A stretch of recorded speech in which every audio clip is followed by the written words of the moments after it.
despite all the information in all the referral packets, the only thing you need is 7 pieces of information to get started. And they're up here on the screen. Child's name, date of birth, grade, teacher, vision and hearing, parent concern, and then teacher concern. And the teacher concern largely falls in 2 areas. I can't understand my student, or my student doesn't speak enough or is confusing or can't understand me. And we know this to be basically artic or language. Everything I'm going to show you is on bilinguistics.com, and you can download it for free. It's basically this interactive map that you hop through and click buttons to get what you need to. And I'll show you where that is at the end of this. So on the top, you click this button, and it's a 4-page piece of paper. The first one are these 7 pieces of information, basically gathering stuff about the students, and then having teachers decide if I can't understand the child, or if they have difficulty understanding me, or they're not speaking enough, or both, speech and language. The next 2 pages, only 1 page if you're working with English speakers, is the artic page.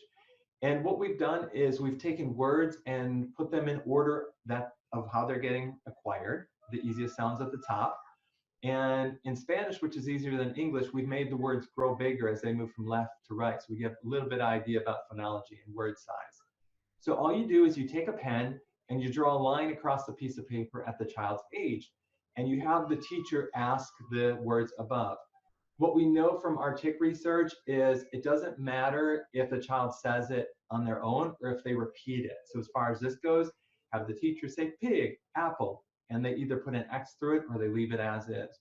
Little by little, the teachers even start to include some really good information. They'll cross through pig and they'll write pick or something, which to us is a ton of information.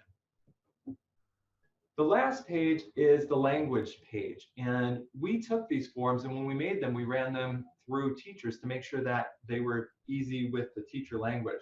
So if you have your speech and language goggles on, you read down the left side of the page, and these are the big words we love, right? Morphology, syntax, those areas. And the teachers read it from top to bottom. My child says, or my child understands.